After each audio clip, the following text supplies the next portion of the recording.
ভারতের আধিপত্য কোনোভাবেই মেনে নেবে না পাকিস্তান। কাশ্মীর ইস্যুতে কোনো ধরনের সমঝোতা নয়, এই কঠোর বার্তা দিয়েছেন পাকিস্তানের সেনাপ্রধান ফিল্ড মার্শাল সৈয়দ আসিম মুনির। দেশটির শিক্ষাবিদদের সঙ্গে এক আলোচনায় তিনি বলেন, কাশ্মীর আমাদের আত্মার অংশ, এটি ভুলে যাওয়ার প্রশ্নই আসে না। কাশ্মীর এখন শুধু একটি সীমান্ত সংক্রান্ত বিষয় নয়, বরং এটি আন্তর্জাতিক রাজনীতির গুরুত্বপূর্ণ ইস্যু হয়ে উঠেছে।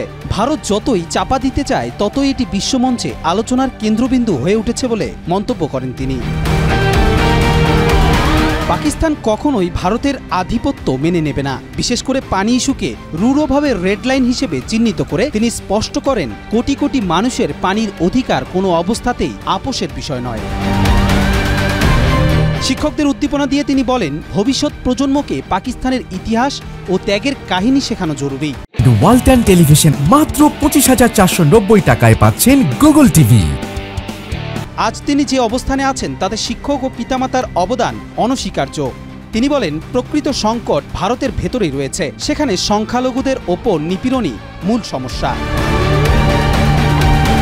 অপরদিকে তাজিকিস্তানে এক সম্মেলনে পাকিস্তানের প্রধানমন্ত্রী শাহবাজ শরীফও কাশ্মীর ইস্যুতে ভারতের কর্মকাণ্ডকে আন্তর্জাতিক আইন লঙ্ঘন বলে আখ্যা দেন। কবির চৌধুরী, মাই টিভি।